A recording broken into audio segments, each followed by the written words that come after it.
ṣe tó kó bá gùn jù téèyàn bá tún fẹ́ kó kéré èèyàn á gé sí ní téèyàn fẹ́ kó kéré sí yẹn náà ni èèyàn á dẹ̀ máa fi lò. okó mi fẹ́ kẹ́ jẹlé lọ sọ máa jọlé lọ ní tí máa lò.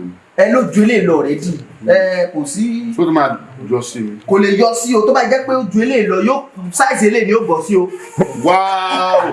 Yorùbá Gidi TV.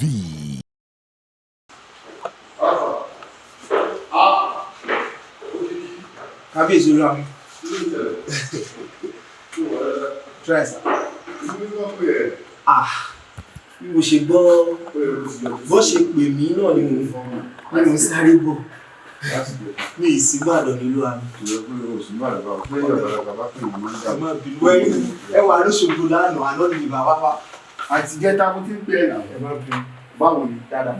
kí ni sí mo gbọ́ lóṣèlú pé kí ni mo gbé o. ọ̀rẹ́ mi kan tí mo fún gbọ́ tó mo lọ sáàbùrọ̀ ìdìbò ló fún mi lánàá.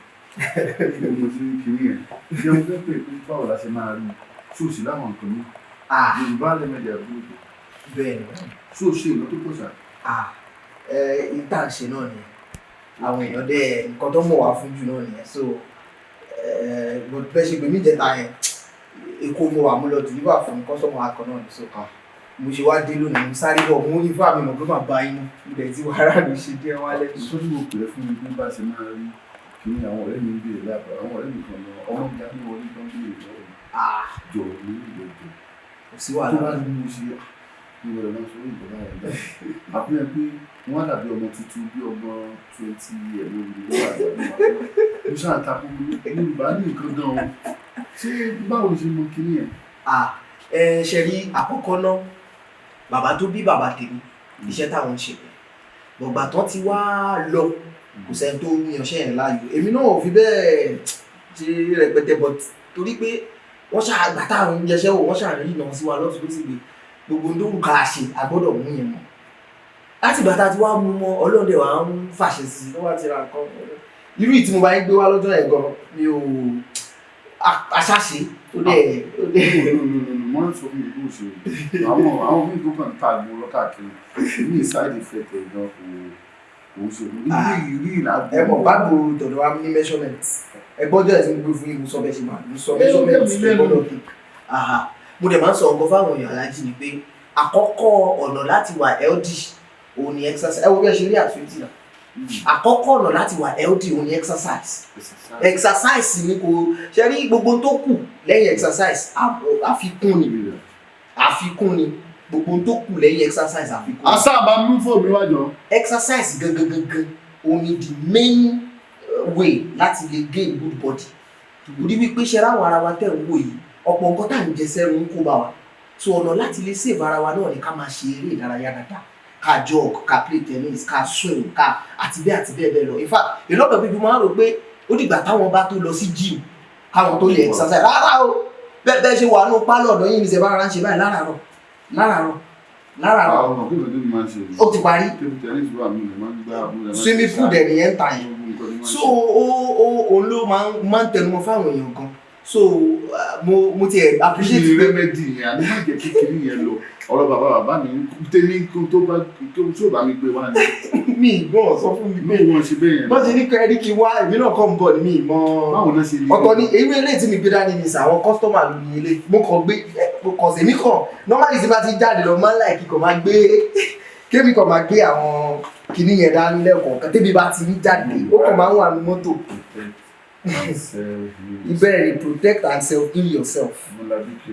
bẹ́ẹ̀ ni àwọn product wa lè Jagunlabi killer gbogbo àwọn product wa tó ń pa nǹkan la pè ní killer irú eléyìí sìn eléyìí ni prostate irú eléyìí ni killer for prostate ṣe ní prostate ọ̀pọ̀lọpọ̀ àwọn èèyàn gbogbo ọkùnrin ló ní glands ẹ̀ ṣùgbọ́n bàbá ṣe ń dàgbà òun ló máa ń gbéra aṣọ sí láti age of 40 nítorí ọkùnrin aláàjì ni pé torí pé yìí ń ṣe exercise a lot of people mọ̀ láti age of 40 ni prostate máa ń bẹ̀rẹ̀ wẹ́rẹ́wẹ́rẹ́ tó ti máa wá ló fi wá ń jẹ́ pé èèyàn gbọ́dọ̀ bẹ̀rẹ̀ PSA tó bá ti di pé èèyàn ti ń wọ bí age 38 39 40 èèyàn ti gbọ́dọ̀ lọ ṣe PSA ìyẹn ni test prostate cancer kéèyàn lọ mọ ipò tó wà kéèyàn lè tètè prevent ẹ̀ kó tó di pa pọ̀ so eléyìí la ṣe fún prostate àwọn product wa tó ń pa nǹkan la pè ní killer so àwa specify èyí tó wà fún prostate wà èyí tó wà fún diabetes wà èyí tó wà fún high blood pressure wà, èyí tó wà fún hepatitis ó wà bẹ́ẹ̀ customer ló ní ó kàn wá náà ó tó ní àdá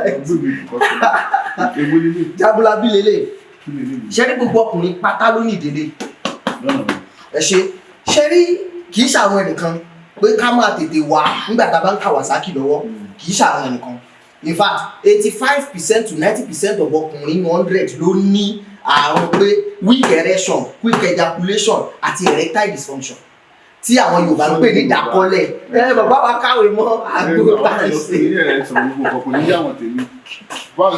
so eléyìí tó jẹ́ Jagunlabi ìbúrúkọ ẹ ṣe sound yẹn náà níṣẹ́ tó ń ṣe Jagunlabi ó ṣiṣẹ́ fún pile waist pain àti back pain tẹ́ ẹ bá lo Jagunlabi bó ṣe wà yìí èyí ó mọ̀ mú láràárọ̀ ni tó bá ti wà nílé ó ti ní àwa ti mix ẹ̀ sáré èyí náà fi nǹkan kan mix nínú àwọn ṣẹ́rẹ́ tó bá ní issue weak erection erectile dysfunction gbọ́dọ̀ mu tíì ọtí ò dáa bẹ́ẹ̀ yóò bá tiẹ̀ wá mú èèyàn gbọ́dọ̀ ṣe níwọ̀ntúnwọ̀nsì náà tá a bá wá tiẹ̀ wá rẹ̀ tó mú pẹ̀lú mi ò láìkẹ́ ọtí àwa òun tiẹ̀ ń tàgbọ́ ọlọ́tí lọ́dọ̀ wa omi lẹ gbọ́dọ̀ fi kí ló ṣiṣẹ́ fún gẹ́gẹ́ ìdákọ́lẹ̀ ni ṣé ní ìdákọ́lẹ̀ ló ń fa weak erection erectile dysfunction àti erectile dysfunction àti pé àwọn drug kan wà tá a máa ń lò irú ẹ wo irú product yìí nísìn diabetes ẹ̀dá ẹ wo irú product yìí ṣé diabetes tẹ wo yẹn méjì ní type 1 and type 2 type 1 burú type 2 náà burú ṣé wáyé type 2 yẹn gbogbo èèyàn ló ní tendency àti ní type 2 ìdí rèé o torí wípé tí bọ́dì wa tá bá ti jẹun sẹ́nu yóò bọ̀ sínú ìtọ̀ á mix pẹ̀lú ẹ̀ tó jẹ́ acid tó bá ti mix pẹ̀lú ẹ̀ á lọ sí esophagus á wà lọ sínú nínú small intestine á break ẹ̀ down sí kéékèèké tó bá ti break ẹ̀ á wá pín àwọn nǹkan èròjà aṣara lóore bíi glucose potassium vitamins lóríṣiríṣi tó bá ti provide ẹ̀ báyìí á gbé sínú ẹ̀jẹ̀ insulin ó jáde láti inú ara ẹ̀yìn ikùn ní insulin máa ń wà yóò wá gbé glucose yóò gbé pamọ́ torí téèyàn bá ti ní ìdí energy yóò padà wá release ẹ̀ ṣùgbọ́n táìmù kan wà tó jẹ́ pé bọ́dì máa ń fight insulin tí bọ́dì bá ti fight insulin tí ò lè gbé glucose sára mọ́ tí ò lè gbé wọlé pamọ́ mọ́ glucose yóò wà mọ́ spread káàkiri inú ara too much of sugar type 2 diabetes máa dé nìyẹn so ìgbà tá a kẹ́kọ̀ọ́ ń pa ẹ̀ a bẹ̀rẹ̀ sí ṣèwádìí a ṣe research láti 2017 láti ṣe research wa a parí research diabetes ní late 2021 àtìgbà yẹn láti ti ń ta product ṣẹwárí kò sẹ́ni tó ra killer for diabetes rí tó padà wá sọ pé kò ṣiṣẹ́ torí pa máa fún wọn ní àwọn ìlànà àtẹ̀lé do's and don'ts tó bá ti lè tẹ̀lé àwọn tá a sọ yẹn aláàjì ó ti sọ tó bá ti lè tẹ̀lé àwọn pé ẹ ṣe báyìí ẹ má ṣe báyìí tó bá ti lè tẹ̀lé ó ti parí ó ti parí. èmi náà ti fẹ́ máa fẹ́ polówó máa mi ìbá polówó wá bí mo ti polówó nìyẹn ọ̀tọ̀ ní nǹkan tí mo pè é fún pé ṣé àwọn tèmi tó bá dé sí wọn á mọ̀ pé ẹ̀ kò parọ́ ṣá. kò sí rògbò aláàjì nílé iṣẹ́ tiwa lọ́dọ̀ mi Yorùbá Remedy téèyàn bá ra product lọ́dọ̀ wa níbi tó dá mi lójú dé. àṣà ń jẹ gbọ́ràn. tí ò bá ṣiṣẹ́ àwa ń refund. ẹ̀ẹ́dówó padà. níbi tó dá mi ṣe mọ̀ pé tí téèyàn bá ń ṣe bá dáyàn lójú èèyàn máa ń fọwọ́ ẹ̀ gbáyà ni. tí èèyàn bá ra product wa fún any ailment nítorí kó mọ̀ ṣèyàn láyé yìí ó ní solution tí yín ni pé ẹ mọ̀ ṣàlàyé fáwa o ẹ lọ ṣe test ẹ fún wa ní test result yín ẹ jẹ́ káwa fún doctor tiwa kó bá wa tú káwa wá ṣiṣẹ́ lé lórí. Okay, what is this? eléyìí ni killer fún infection. Okay, báwo ló ṣe. infection tẹ́ ń wò yẹn ọ̀pọ̀lọpọ̀ máa ń rò pé àtàrà ìbálòpọ̀ nìkan lèyàn ti ní kó infection food infection gan wà. ṣẹ́rí tá a bá jẹun oúnjẹ ní infection nínú àwọn èèyàn ń kó infection látara oúnjẹ hepatitis A virus HAV àtàrà oúnjẹ lọ́pọ̀lọpọ̀ tí kò. lọ́nà wo. ẹ ṣe torí wípé àwọn oúnjẹ kan wà tá à ń sè tó jẹ́ pé wọ́n ní àwọn viruses kan wà mẹ́ tó jẹ́ microscopic viruses tá a lè fojú rí tí omi ò dẹ kò sí bómi ṣe gbóná tó kò lè pa wọ́n kò sí bí ata ṣe ta tó kò lè pa wọ́n àtẹnu ní tó bá ti bọ́ sẹ́nu ásìdì ìtọ̀ wa pa àwọn kan nù wọn kò ní pa àwọn kan torí pé ásìdì yẹn náà níbi tó lè ṣiṣẹ́ dé táfi rẹ̀ so a wà gbé lọ sínú tó bá ti wà nínú á develop á di virus tó bá dẹ̀ ti di virus ọ̀nà láti fi lè pààyàn ní téèyàn bá ní a very strong immune system la ṣe immune booster torí pé tí immunity wa tó bá lò ó wà ní visa láṣẹṣe immune booster ẹni tó àwọn kan máa ń sọ fún wa ká má fi label sára product ṣe rò pé àwọn nǹkan tá à ń ta àwọn nǹkan ìlera ara ni ẹlòmíì ò dẹ̀ fẹ́ kán mọ tó ń ṣòun so tá a bá fẹ́ lọ gbé fún báyìí wá ní ẹ̀yà bébà rẹ̀ kó wà fẹ́ káwọn èèyàn mọ̀. tẹ́lẹ̀ yóò ṣàgùnmu. àgúnmu powder náà ni gbogbo tá a bá ti gún tó ti di powder ó ti di àgúnmu náà ni. ó lè máa fún yẹn ní. ó máa jẹ́ kí immune system èèyàn strong ṣe rí làárọ̀ tẹ bá ti jí ẹ lè tọ́ wò èmi náà lè tọ́ wò kò ṣe nǹkan kan fún yàn ó gbọ́dọ̀ ta torí àwọn èròjà tó wà ńbẹ̀ ni so láàárọ̀ téèyàn bá ti jí ra omi ọsàn wẹ́rẹ́ tàbí omi ọsàn ètò ìbò lẹ́mọ̀n yẹn téèyàn bá ti rà ẹ bá ti gbómi kan lára tó ti wó dáadáa ẹ dà sínú kọ́ọ̀pù tá a fi mu tíì ẹ mú síbí méjì eléyìí ẹ bù sínú ẹ wá gé lẹ́mọ̀n yẹn sí kékèké ẹ kó sínú ẹ tàbí láìmù yẹn náà ẹ gé ẹ kó sínú ẹ wá de ẹjẹ lọ́wọ́ọ́rọ́ díẹ̀ ẹ wá ara mọ́ zip ẹ bẹ́ẹ̀ ṣe ń ṣe exercise yín láàárọ̀ yẹn ẹ máa mú ẹ làágùn ẹ lọ ṣáwà ó máa jẹ́ kí immunity yín kó strong tí immunity bá dẹ̀ ti strong á fight àwọn viruses kan automatically. o mi lè lọ mọ àwọn tó fẹ́ tà fún ó sí.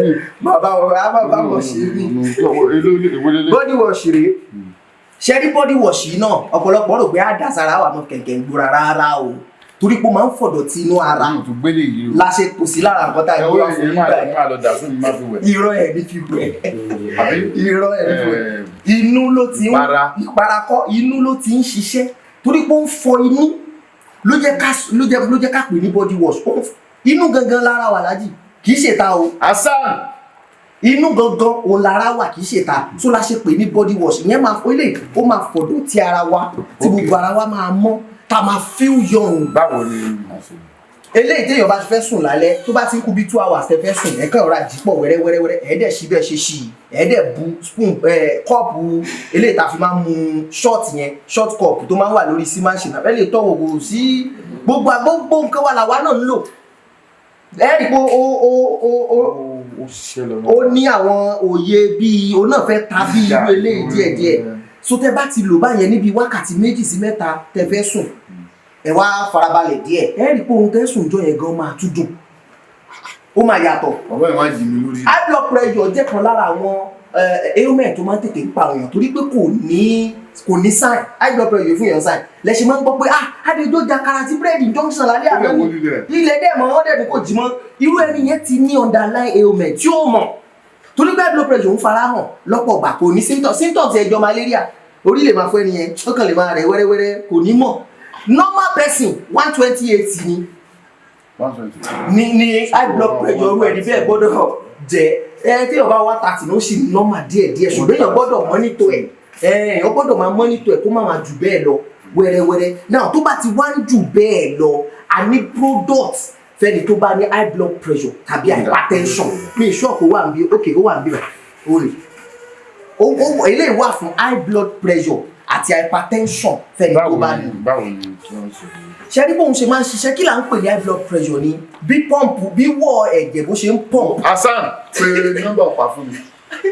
bí ẹ̀jẹ̀ Hasan ní ọ̀pá ní kinní. bí ẹ̀jẹ̀ bó ṣe ń pọ́ǹpù tó wá ti ń kọjá bó ṣe tó àti bó ṣe yẹ òun ni high blood là ń pè ní high blood pressure ó dẹ̀ máa ń fún ọkàn ní iṣẹ́ tó pọ̀ láti ṣe á fún àtiwá ní iṣẹ́ tó ti pọ̀ jù tí high blood pressure bá pẹ́ lára jù ó lè lead to stroke bẹ́ẹ̀ ni ó lè lead to heart disease tó jẹ́ pé èèyàn lè ní ìdìbò yá bíi some transplants láti lè jẹ́ kí irú ẹni bẹ́ẹ̀ tó padà that is ìmútùrẹ́ bá mi twenty yẹn. that is tẹ́ni yẹn bá survive ẹ̀ tẹ́ni tó bá ní tó bá survive ẹ̀. bọ́lá so òun ni tí a jẹ́ yẹn dà. so a ní product náà fẹ́ni tó bá ní blood pressure. jọ́mú bọ̀ mí ìmọ̀ bọ̀ tẹ́ bá lè ní bọ̀ yẹn sọ a ní ìdí ẹ̀ gan-an ẹ lọ mú ìmútu èsì yẹn wá bóyá ó fẹ́ dà mí lórí bóyá lọ́wọ́ pa bóyá òtọ́ ni mo fẹ́ trust gbogbo ẹ̀ kò sí rọ́bà tó gbé fún mi ń jọ yẹn ìyẹn ni mo pè é fún bó ti ṣe wá ń polówó mi fún gbẹ lọ. èyí tẹ́ mo gbé fún yẹn kí n gbóòdì ṣe ẹ̀sà.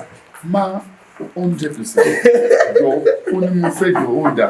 kò sí bí ẹ̀wọ̀n pé mi mọ̀ pé mo rò pọ́tọ̀ nìkan tẹ́ fẹ́ bá mi sọ ni ìjẹ́ gbé kankan. ó gbé kankan ló ń bẹ̀rẹ̀ mo ń gbọ́ high blood pressure. so high blood pressure ní fẹ́ni tó bá ní èèyàn gbọ́dọ̀ máa monitor ẹ̀ now another way láti jẹ́ kí high blood pressure kó tètè wà kéèyàn tètè bọ́ lọ́wọ́ high blood pressure ó ní kéèyàn máa ṣe exercise alájẹ exercise dààmú dẹ̀ wọ́n underrated lápọ̀dọ̀ wá ń bí báyìí in fact mo máa ń sọ fáwọn èèyàn pé tí n bá láǹfààní sọ́dọ̀ ìjọba bóyá fẹ́ bá a sọ honorable kán bá wa àdẹ̀ sínú activities kó kán mandate ẹ̀ bí gbogbo èèyàn wọn ṣe exercise cause yóò máa reduce untimely death bẹ́ẹ̀ sì máa ń lérò mí rìn lókàn wọlé lẹ́gbẹ̀ẹ́ ó dẹ̀ lọ high blood pressure nìyẹn òun àti diabetes ọmọ ìyá ni wọ́n jọ máa ń rìn pọ̀ ní lọ́pọ̀ gbà wọ́n jọ máa ń rìn pọ̀ ní lọ́pọ̀ gbà ó dẹ̀ máa ń yára pààyàn so ọ̀pọ̀lọpọ̀ àwọn èèyàn máa ń sọ pé kò sí kò sí oògùn ẹ̀ kò sí oògùn ẹ̀ wá téèyàn ò bá tí ì rí ni ò tí ì rí ètí mo fún yẹn ẹlẹ́ẹ̀tì gbìyànjú ẹ̀ ẹlẹ́ẹ̀tì wá. ìyẹn ni mo fẹ́ gbogbo ìlú tó ń sọ ìyẹn ló yẹ kí n believe ẹ o. ẹlẹ́ẹ̀tì wá káàkiri bẹ́ẹ̀ rí mo lè sọ fún yín pé wà so má stop tó ń sọ fún mi lọ because àwọn ọ̀rẹ́ mi tó ní blood pressure wà. ó wà. ṣé blood pressure yẹn tí irú àwa tá à ń ṣe wà láì. òun ẹ̀rí bá kan but èèyàn gbọ́dọ̀ mú. ó ní mí lára. ó máa ń rùn ó máa àwọn tá a fi ṣe nì àwọn tá a fi ṣe bọ̀ téèyàn bá ti lè mú kò sí ṣòro rárá. ìgbẹ́ tí mo tí ò bá ọ̀rẹ́ ọ̀tá ẹnu lọ̀rẹ́ ẹnu ọ̀rẹ́ ọ̀tá ẹnu lọ̀rẹ́ ẹnu so gbogbo àwọn ok ẹ wo orú eléyìí ṣẹ́rí product yìí náà àwọn èèyàn gbàgbọ́ pé wà káyà fún parẹ́ o. ewé mi. oko láre. oko ńlá báwo. máa dà á. oko láre Alhaji. ilé ọba ṣé oko ńlá wà ní. ṣẹ́rí before 2017 èmi náà mọ̀ ń sọ pé kò sí ní téèyàn fi lè láàjò oko láyé pé bó bá ṣe wà ló ṣe wà ṣùgbọ́n wọ́n bẹ̀rẹ̀ ara iṣẹ́ tí ó ṣe ni ara ẹ̀ rí size ẹ wọlé ẹ̀ tó ní size tó fẹ́ rí size dẹ́ni size ó lè lọ bí size 10. size dẹ́ni yẹn fẹ́ la bá gé sí. ẹni wò bóyá tèmi tó bẹ́ẹ̀.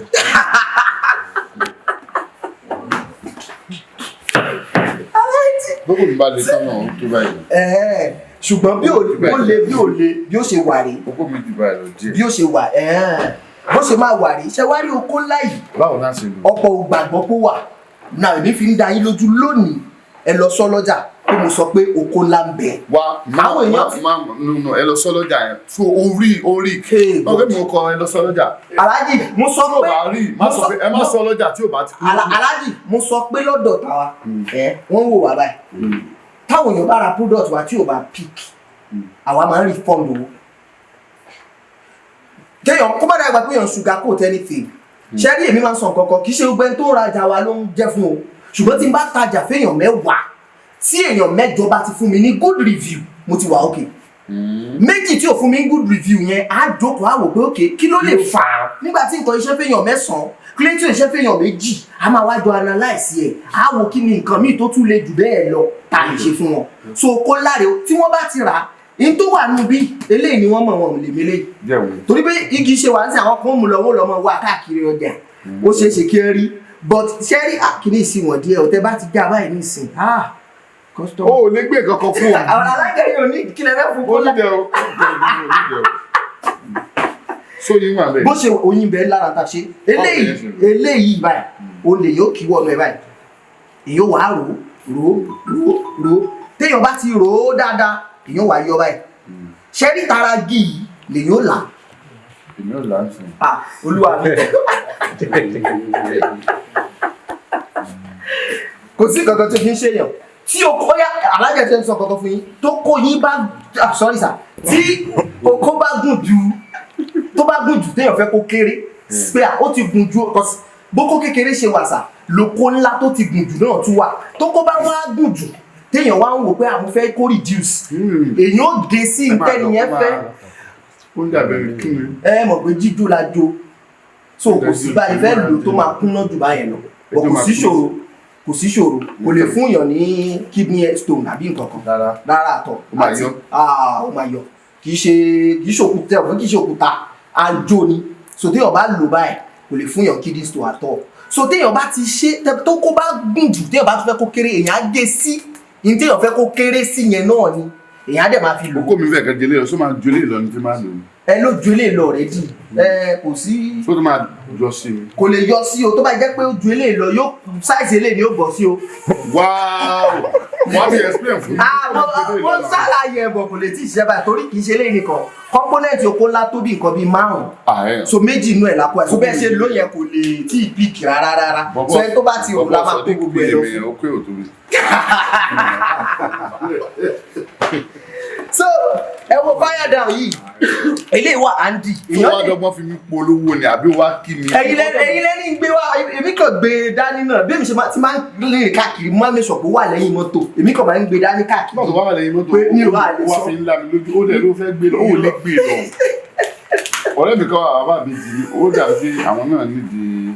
irú eléyìí eléyìí wà Andy àwọn babaláyé lè fire down lélẹ̀ ẹ wo bó pẹ̀ ṣe sound fire down téèyàn bá gba ọmọ mú tó bá ti ń kú bí 30 minutes èèyàn fẹ́ súnmọ́ ọmọ èèyàn ti lo ilé yóò ti wà lára téèyàn bá kọ lọ́mọ yẹn á béèrè pé kí ló ṣẹlẹ̀. ṣé kò ní side effect. ewé àtegbò ni kò sí side effect kankan bẹ́ẹ̀ kì í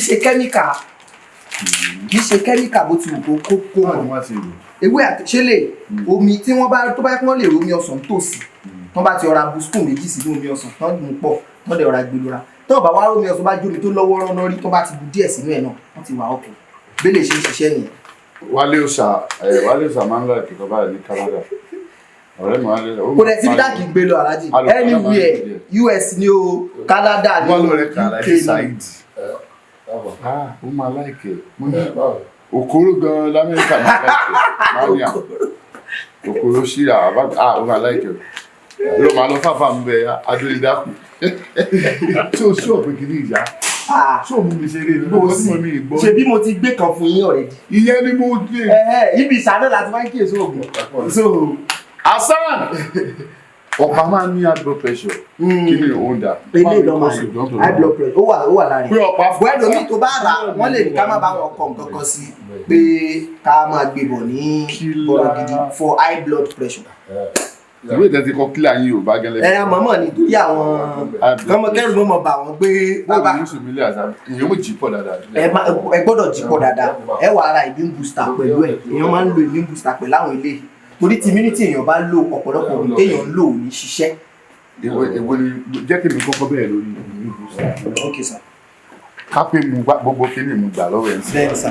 ìwọ ni kọ́kọ́ accept mi kò sí lè lo accept. ṣé gbogbo product wa téèyàn bá rà pátá la máa ń make sure pé lè tẹ̀lé lọ. bóyá báwo la.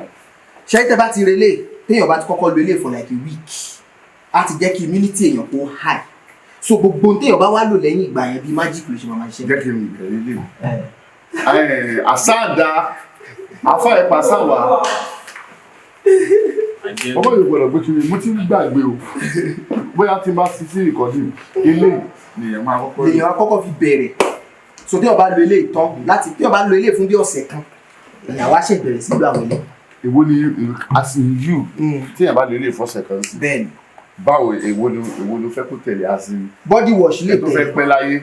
ok body wash lè tẹ̀lé ìdọ̀tí ara náà máa ń jẹ́ kéèyàn shrink so tí body wash bá tẹ̀lé téèyàn fọ̀ dọ̀tí inú ara kúrò èèyàn feel younger than age èèyàn so ẹ lè lo Jagunlabi ìyẹn fún ló ṣẹ́ fún olè ló ṣẹ́ fún ìdákọ́lẹ̀ tá a sọ lẹ́ẹ̀kan yẹn so téèyàn bá òun náà àwọn spam wọn bá máa ń sàn. a nílò spam count kò sí iṣẹ́ ní kò sí tó ń ṣe yẹn tó bá ṣe ti dé irọ́ tó bá ṣe eléyìí ọ̀tọ̀ níṣẹ́ tiẹ̀. kí ni ọya tún fún wa onídàkọ́lẹ̀. ìdákọ́lẹ̀ ni pé ẹlòmíì tó bá ṣe mo lè sọ̀rọ̀ tẹ́lòmíì bá dóyàn tó nísìn ẹ̀wọ̀n bìrò tó bá bóbìnrin sùn tẹ́lòmíì bá bóbìnrin sùn tán nísìn ọmọ fẹ́ kẹsẹ̀ kejì ó fẹ́ kẹsẹ̀ kẹta irọ́ ni o yìí torí ó ṣe sí nǹkan ọmọkùnrin yẹn kó gbẹnu sí kó forí ro kò ní dáhùn torí pé ẹnìyẹn ní ìdákọ́lẹ̀ bọ̀ tí èèyàn bá ti treat ìdákọ́lẹ̀ tí ẹ̀yìn èèyàn ti wà pa tọ́pà ti wọ̀ pa òṣòro ti wà pa á jẹ́ kí èèyàn lè ṣe ẹ̀ẹ̀mejì ẹ̀ẹ̀mẹ́ta kílẹ̀ tó ní tóun dáa fún rè wọ́n ní àìníbi. ẹ lọ pọ̀pá fún mi lọ́fíìsì wọ́n ní dẹ̀. so eléyìí sìn kí láfa high blood pressure náà fẹ́ tó bá ní ìfúnpá gíga tàbí ẹ̀jẹ̀ ríru ó láwọn àlàyé tá a ṣe tó bá ti pè wá tàbí tí a bá ti jọ sọ̀rọ̀ àlàyé yẹn ni wípé àwọn mọ̀ṣẹ́ àti ṣe ń bẹ. fìlà tèmi dà. ó dà gbé kan sí wa ok kàlí ní sá. wà ó kò lè wálé mi kó máa bùgá mi ṣé fìlà Yorùbá rẹ mi. bẹ́ẹ̀ ni Yorùbá rẹ mi. ẹ tún ní pé ó ti ń já gan díẹ̀. a ti wà náà ọjọ́ ṣe di àwọn èèyàn ń mọ̀ wá lọ́nà tó ń pè yín lamẹ́ríkà ní London ẹ rí àwọn tó. a ní kọ́sítọ́mà rẹpẹtẹ in fact tó bá di lọ́tùnla àwọn kọ́sítọ́mà wa kún ta treat tó diabetes hepatitis àti bẹ́ẹ̀ bẹ́ẹ̀ lọ wọ́n ń bọ̀ lọ́fíìsì wa tó wá ṣe testimonial mi ò gbé dání iṣẹ́ ọgbọ́n mo sọ pé mi ò àbí ok ó wà níbí sà ó wà níbí hepatitis òun náà bó ṣe wà yìí hepatitis A hepatitis B hepatitis C hepatitis D odori E ṣùgbọ́n náà tá à ń gbà kó ọ̀tọ̀ọ̀tọ̀ ìtọ́jú ẹ̀ náà ọ̀tọ̀ọ̀tọ̀ tí èèyàn bá ti pè wá tán ti ṣàlàyé pé eléyìí làwọn ní àtìmọ̀tàṣe B yẹn àti C yẹn ló fẹ́ dangerous jù torí wípé irú C yẹn ń sìn àtàrà ẹ̀jẹ̀ àti flu bóyá àádùn mo dìmọ̀ èèyàn ní ìsìn yẹn tó téèyàn bá dìmọ̀ ẹni tó ní hepatitis ó ṣeé ṣe kéèyàn kó látara oògùn ẹni náà ṣùgbọ́n hepatitis A irú oúnjẹ èèyàn ti máa ń kó yẹn B àti C kíkó tiẹ̀ ó papọ̀ ẹ̀jẹ̀ ni bóyá èèyàn ṣe blade clipper àbí èèyàn ṣe ìbálòpọ̀ pẹ̀lú ẹni tó ní o lè ní ọlọ́kọ̀ gbòógì tó fi ń treat ẹ̀ tí àwọn olóyìnbó sọ pé àwọn fi ń treat òun ni vaccine, èèyàn lọ gba àjẹsára tí ò fi ní mú yàn. Ṣùgbọ́n fẹ́ni tó bá ti mú solution rèé. Now ìdí tó máa ń sọ pé kò sí solution ni pé ṣé mo pé pharmaceutical industry láwọn orílẹ̀-èdè kan bí America, UK, Canada àti even Nigeria is industry tó jẹ́ pé wọ́n ń pa owó táwọn náà dẹ̀ remit under àjọba ni. Kì í ṣe pé wọ́n ní permanent solution sáwọn problem yẹn, but tó bá ti fún wa solution bóun náà ṣe fẹ́ máa maintain industry yẹn. Torí ẹ̀ ni wọ́n ṣe kí ń fún ọ̀pọ̀ ailment yìí ní permanent solution tó fi máa ń sọ fún yín pé maintenance ni. Irú diabetes nísìn olóyìnbó á sọ fún yín pé maintenance ni, kò sí cure. Ó wà bọ̀ wọn ò fẹ́ fún yín cure torí pé tó bá fún yàn wọn kò dì sí bọ́ ìfẹ́ máa maintain industry pharmaceutical wọn. Ṣùgbọ́n àwa tá a jẹ́ tradomedical àwa ò kí ẹ̀ káwọn èèyàn lò kó ṣiṣẹ́ fún hepatitis lè ṣiṣẹ́ fún bẹ́ẹ̀ ni fún gbogbo ẹ̀ tó bá ní. Reading ni téèyàn bá ti gbà bó ṣe wà èèyàn àkọ́kọ́ bẹ̀rẹ̀ látòrí immune booster yẹn. Ẹ̀kọ́ mo sọ pé gbogbo product wa táwọn èèyàn bá rà immune booster gbọ́dọ̀ kọ́kọ́ bẹ̀rẹ̀ pẹ̀lú ẹ̀. So tán bá ti lo immune booster tí immunity wọn ti high dáadáa wọ́n á wá bẹ̀rẹ̀ hepatitis yìí. Ó ní reading tán bá lò lónìí wọ́n filẹ̀ lọ́la wọ́n lò lọ́tùnla. Á ṣàlàyé gbogbo ẹ̀ fún wọn nígbà tó bá tó. Wọ́n gbọ́ tó bá ń sọ yìí ìwọ ni fún mi pé nọ́mbà kọ́mpìnì mi ò tiẹ̀ fẹ́ rí wọ mo rẹ́dì láti fowó mi rà. Yes sir. Because nǹkan yìí àwọn ọ̀rẹ́ mi ní ìtòsí ti máa èmi gan lè sọ di business. èmi yẹn ń tẹ̀lé ìlànà látàwọn torí pé wálé currency. Ó wọ̀n ìdí ni pé ṣẹ́ra àwọn àgbo tiwa ọ̀nà tá à ń gbà ṣe yàtọ̀ sí lọ́nà máa bẹ̀rẹ̀ nìyẹn. So ó wọ̀n èlò ni èmi sọ̀rọ̀ as a Nigerian ni o. láìsí làwọn àtò. o ti gbọ́ irú wálé ọ̀sà ó láìkí kó máa ṣe méjì kó kó máa lé tó bá pè fún bẹ́ẹ̀ bẹ́ẹ̀ ó pè fún 10,000 nísìn máa lọ dọ́là ní máa pè fún mi lé ní $50 when $50 ń jẹ́ òmò yẹn tó jẹ́ rẹ̀ sí ọmọ Nàìjíríà irú ọ̀pá sì máa rà bò wọ́n máa sọ pé ọmọ ṣalé wà kọ́bá ìjọba sọ pé ẹ̀kọ́ ló máa ń ṣe pé ẹ̀ka yẹn gan-an máa ṣe lọ́sọ̀ so èló ni ilé làwọn ọkùnrin láìkì jù. Ẹ má jẹ́ surprise ẹ̀ lọ́la ẹ̀ lájú. Ó dà sọ tẹ́ bá ti pa kámẹ́rà máa sọ. ìsọ bí wọ́n máa kìí sí. Nọ́mbà tẹ́lẹ̀ pé Yorùbá Remedies yá alájẹ ṣe òun dúpẹ́ fọkàn. wọ́n náà ṣe ní lórí ìwọ̀kọ̀lé mọ́lí ọmọ kan tí ìlú fẹ́ láti tó máa ń wọ́n láti ó ti fi ní padà +234 90. no +234 bẹ́ẹ̀ni ṣe bọ́ọ̀sì +234 90 71 45 93 42 ṣé kò ti kọjá rárá torí kóòdù tàbí síwájú ẹ̀ ní +234 90 71 45 93 42. Òun náà ni WhatsApp number èmi gangan ni màá gbé tí màá dẹ̀ bá yín sọ̀rọ̀. So gbogbo ohun tó bá jẹ́ ẹ̀sọ̀ ṣé èèyàn rọ́mọ bí ó ní fertility issue ni gbogbo ohun tó bá jẹ́ àrùn àbá ẹ̀sọ̀ ẹja àjọsọ Ọlọ́run àbá wa ṣe. Àwọn èèyàn máa ń tijú láti sọ nǹkan tó ń dùn wọn. Ẹlòmíì ó lè jẹ́ pé hepatitis ló ní. Ṣé kí o bóyá wọ́n máa pè ní ẹ máa ṣí à. Èmi ò ń ṣe testimony o, tẹ́ bá lọ wọ àwọn péèjì wa Òkìkí Ọlá Àrólé Life, Facebook, Yorùbá Remedy, Instagram, tẹ́ bá lọ wọ àwọn péèjì wa àwa ń ṣe gbogbo ká. Wọ́n ní bàbá láyé mi tó ẹ pé ó ń nọ̀ọ̀sì nǹkan. Ẹ mọ̀ pé àwọn nǹkan yìí. Àrùn dẹ̀rù tẹ́ ẹ bá fi pamọ́ máa pààyàn. Nǹkan ara ní èèyàn. So tọ́ba àwa àwọn tó àṣírí health in fact professionally ó wrong fún wa kan sọ nǹkan là kọjá fún wa ká wá sọ síta ó wrong. Gbogbo nǹkan tó ń sọ yìí. Bẹ́ẹ̀ sà. So lọ school fún mi gbogbo photoclinic ecology clinic. Ẹ rí i pé àkọ́kọ́ lẹ́ẹ̀kan mo sọ pé bàbá tó bí bàbá mi iṣẹ́ táwọn ṣe lọ àwa wá gbéwèé wọn ìgbà tá a gbéwèé wọn àwọn kankan wà níbẹ̀ tó wá pọ̀ tí ò yé wa dáadáa àwa tẹ̀síwájú àlọ́ ṣe training sí training nìkan kọ́ àti wá ṣe research àwọn èèyàn mọ̀ gbogbo Yorùbá Remedy 2017 18 19 20 nígbà tí corona dé arìn káàkiri àwọn aṣẹ́dẹ̀mọ̀ pé tójú bọlé ló máa ń mọ ibi tó bẹ̀ tètè so bí tó bó ṣe ṣẹlẹ̀ ní. Káàkà yìí pé ilé yìí. ti infection lele any type of infection. Báwo ni wọ́n ṣe lè. Ògì tútù la fi máa ń lo eléyìí. Ògì tó tútù. tó tí wọn ò pò. No. Ògì no. Kì í ṣe ògì gbígbóná dédé ògì tán pò. Má dà mí lórí. Wọ́n kàn máa fọ́ ògì yẹn. Wọ́n á wá ra bu díẹ̀ sí. Wọ́n á mix ẹ̀ pọ̀. Wọ́n á dẹ̀ ní. Á treat infection wọn. Àwọn stubborn yeast infection tó máa ń dá èèyàn láàmú ó máa treat. Ó máa treat ẹ tó bá ní infection ojú náà. Infection ojú tún yàtọ̀. a classify yẹn sọ́ndà treatment ojú blurry tàbí vision issues so ẹni tó bá pè wá ọ̀nà àbáyọ. bọ̀bọ̀ ìwọ̀n dàbí ó ti jẹ́ gbogbo nǹkan ló mọ̀. ẹ ń bá ti kẹ́kọ̀ọ́. ó ti mú níṣẹ́ because ó kàn fún mi just ní ìmọ̀kò tó báyìí náà. ẹ ṣe rí njọ́ ẹ̀dẹ́ pè mí ẹ gbé mi sọ fún mi mo ní tẹ̀ ń wá ẹ̀ wá ẹlẹ́ẹ̀ ti wá ẹ̀ rí mo ló wà mo dẹ̀ mọ̀ pé ó wà o. mọ̀ọ́jọ́ yẹn ní à tí bá tẹ́ bá tó bá fi lè ṣe ẹ pè mí pé kí gbogbo ayé wá gbọ́n pa ẹ̀ inú mi dẹ̀ dùn pé mú lè rí ó wà o kìkì. báwo ẹ ti sá.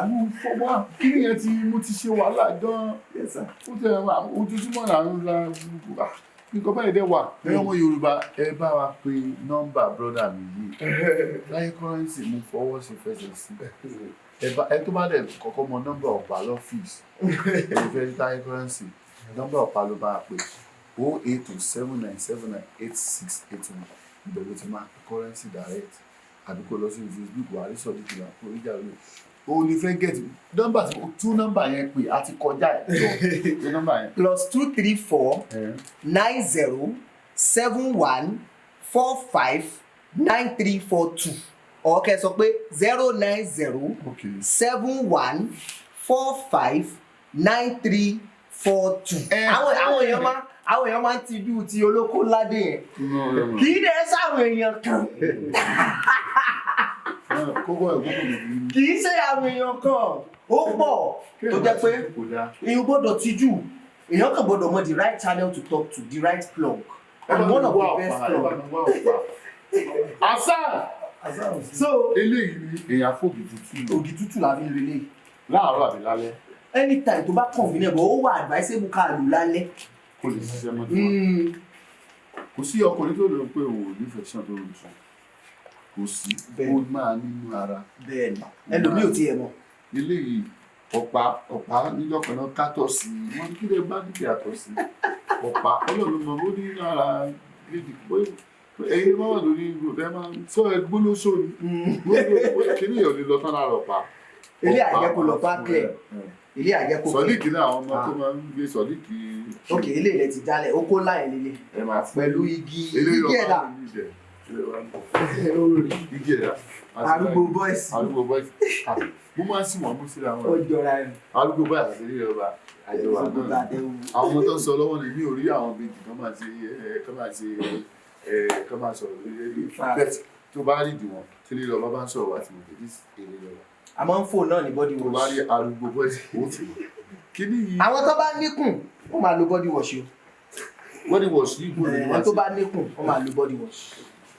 but tẹ́ bá níkùn tẹ́ ń lo body wash ẹ tún gbọ́dọ̀ ṣe exercise kó má èmi ò ń tọ̀yàn jẹ mi ò lẹ́ ń parọ́ ìjẹ́rìí ayé náà nìjẹ́rìí àwọn tọ̀hún so ẹ ń bá níkùn ẹ need body wash àtobìnrin àtọkùnrin unisex ni but ẹ gbọ́dọ̀ máa ṣe exercise náà mọ́ eléyìí kan máa help láti jẹ́ kó tètè reduce. Yorùbá remedy penis enlargement bẹ́ẹ̀ but tá a bá tà fún yàn ẹlòmíì ò fẹ́ kán mọ̀ pé tó ń rà nìyẹen a lè ṣí sticker yẹn kúrò lára ẹ wo orí eléyìí ẹni pé lè ò ní sticker because ẹni tó ní ọ̀pá kò fẹ́ kán mọ̀. ọ̀pá oko yín kéré a máa yín o gbogbo yín máa rí sí ẹ̀kọ́ gánà olórí ibú ni ọ̀pá fún mi lọ́fíìsì. gbogbo eléyìí èmi gan máa ó dà pé máa sí bísíǹsì kìíní because etí ó fún mi yẹn àwọn ọ̀rẹ́ mi ò lè gbádùn ó tẹ̀ tó bọ̀bọ̀ wálé ọ̀sán ó ń kọ̀ bọ̀ máa pè mí kí n jọ mo dẹ̀ láwọn tó ń lọ sí a máa rí lálẹ́ ìlú tó kìíní lọ Canada lọ́la. a ṣẹ̀ṣẹ̀ máa ń ṣe ni ọ̀pọ̀ àwọn kìíní kì í sábà ṣe ilẹ̀ ṣe pé èèyàn gbọ́dọ̀ parọ́ orí national page náà. ẹni tó bá gbùkù fún tó bá ti jọ wà lójú pé yìí máa ń ṣe tẹ́lẹ̀ pẹ̀lú ọkọ̀ wa. irọ́ ẹ máa jẹ́ àwọn ètò wà nílẹ̀ yes àwọn ètò wà nílẹ̀ wà nílẹ̀ àwọn kan wà tí a gbọ́dọ̀ ṣe é lẹ̀ bí ó ṣe bí bẹ́ẹ̀ ní bákàùntì yẹn bí training yẹn ṣe rí nìyẹn ní gbọ́dọ̀ ṣe é lẹ̀ irú ẹ̀ làwọn high blood pressure killer for diabetes hepatitis body wash gbogbo àwọn yẹn àkì í ṣe wọlé ilé wà nílẹ̀ àwọn fire down àwọn ètò bá jẹ́ powder máa ń sábà wà nílẹ̀ àwọn ètò bá jẹ́ liquid báyìí omi gbóná ni wọ́n fi máa lò ó tó bá ti ọ̀rá gbómi kaná tó bá ti hó ẹ dà sínú teacup ẹ bu spoon yìí ó lòdìwọ̀n bẹ́ẹ̀ ẹ bu spoon yìí méjì sínú omi gbóná yẹn ẹ wá gé ọsàn wẹ́rẹ́ ẹ gé sí àfà kó sínú àfà ẹ̀rọ bá ń wá ọ̀sán wọlé lálẹ́ tẹ́ bá ti kó sínú ẹ̀ ẹ dé kẹjọ lọ́wọ́rọ́ tó bá ti lọ́wọ́rọ́ ẹ rò pọ̀ ẹ ra máa mú wẹ́rẹ́ ẹ máa síìpù ẹ wẹ́rẹ́.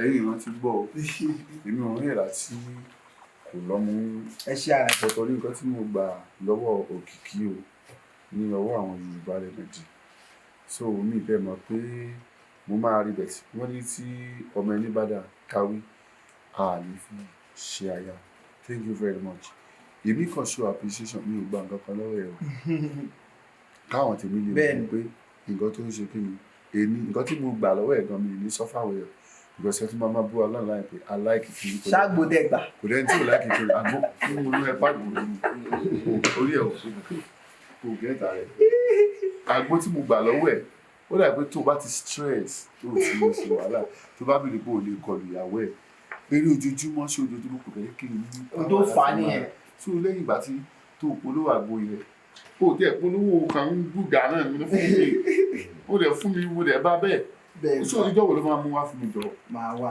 no promise lójú àwọn ayé text yìí wà láì promise àwọn ayé máa text yẹn sùn no ìjọ wo ló máa mú wá mo ti pè láti jẹrin mo fẹ́ mú lọ fún Ọlábẹ́rẹ́ Àṣàkí Ìlọrin sí ilé mo mi rí mú lọ lánàá ìyẹn ń bá mi jà sí ẹ bá bèèrè ó yàjọ ìjọ wo ló máa mú wa máa gbóyọ̀ là bọ̀ ẹ lọ ṣòwò ọ̀la èkó ẹ lọ ṣòwò bọ̀ máa ṣàmù wa tẹ́ bá ti wà láàdé ẹjẹ́ kẹsàn pé ní máa wà láàdé má jẹ́ kó ju Friday mo máa mú wa Friday nǹkan tó ń àwọn. 100,000 subscribers ẹ ṣé mi o ẹ̀yin fámìlì wa lórí YouTube ẹ ṣé appreciation. Yeah, man. Bí irúgbìn ṣe ń dàgbà Ọlọ́run ni ẹ jẹ́ kí dádì mú mi ẹ ṣeun tẹ́yìn ń bomi rin. ẹ̀yin fáǹsì mi ẹ ṣé o. Yorùbá Gidi ń dàgbà o Ọlọ́run ni ẹ jẹ́ kí ọgbọ́n rí wa kọ́ Ọlọ́run mà ló ń dùn. mo dúpẹ́ ṣeun o. brothers sisters ẹ ṣeun daddy and mommy ẹ ṣeun ẹ̀yin onígbọ̀wọ́ wa ẹ̀yin lẹ ń bomi rin wá. 100K subscribers thank you ẹ ṣeun. Yorùbá Gidi ń dúpẹ́ àwa mọ̀mọ́ more àwa mọ̀mọ́ more àwa mọ̀mọ́ more o. Yorùbá Gidi ń dúpẹ́ àwa mọ̀mọ́ more. ẹ̀yin ṣàlẹ̀ rí wa wò tẹ́ ń like ẹ tún comment ẹ ṣe tẹ̀ ń bá wa pín ká. Yorùbá Gidi ń dúpẹ́ àwa mọ̀mọ́ more. láti 2022 tá ti ń bá bọ̀ ó tọpẹ́tọpẹ́. Yorùbá Gidi ń dúpẹ́ àwa mọ̀mọ́ more. ẹ̀yin ṣálẹ̀ yẹn wá àwa náà ní tiyín. Yorùbá Gidi ń dúpẹ́ àwa mọ̀mọ́ more. àwa mọ̀mọ́ more àwa mọ̀mọ́ more o. Yorùbá Gidi ń dúpẹ́ àwa mọ̀mọ́ more. àwa màmá more àwa màmá more. Yorùbá Gidi ń dúpẹ́ àwa mọ̀mọ́ more.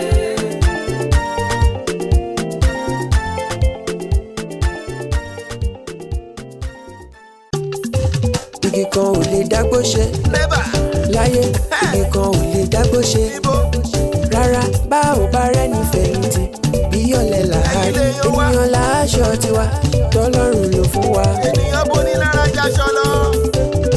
Yorùbá Gidi TV ń dúpẹ́. ẹ ṣé gan. Thank you. ẹ ṣé púpọ̀ o. ẹ ṣé gan. gbogbo ọmọ ẹ Yorùbá. mà ṣe ń wá. ẹ ṣé gan. 100,000 subscriber o. ẹ ṣé gan. 100K ẹ̀yin lẹ gbé wá débẹ̀. ẹ ṣé gan. ẹ ṣé gan. ẹ̀yin olùfẹ́ wa kárí ayé o. ẹ ṣé gan.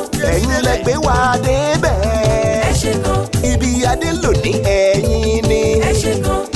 ẹ̀yin onígbọ̀wọ́ wa. ẹ ṣé gan. ẹ̀yin supporters àdúpẹ́dúpẹ́. ẹ ṣé gan. gbogbo family ẹ ṣé o. ẹ ṣé gan. ẹ ṣé ẹ̀yin onígbọ̀wọ́ wa. ẹ ṣé gan. Yorùbá Gidi ń dúpẹ́ sẹ́. ẹ ṣé gan. Yorùbá Gidi TV. Yorùbá Gidi TV òun ni kẹ́ ẹ máa wò nígbà gbogbo ẹ fojú yín ló ń jẹ níbi tẹ́ ẹ ti lè kọ́gbọ́n níbi tẹ́ ẹ ti lè rí àwọn àṣà Yorùbá tó yanjú Yorùbá Gidi TV òun ló mú ètò rere wálé ayé níbi tẹ́ ẹ gbé fẹ́ kọ́gbọ́n níbi tẹ́ ẹ gbé fẹ́ kọrin. Yorùbá Gidi TV òun ló ń pè yín kẹ́ ẹ máa wò nígbà gbogbo. Yorùbá Gidi TV. Ibi tá a ti ń fún yín láwọn nǹkan tẹ́ ẹ fẹ́, àwọn nǹkan tó ṣàǹfààní tó yẹ kẹ́ ẹ máa wò nígbà gbogbo nígbàkigbà.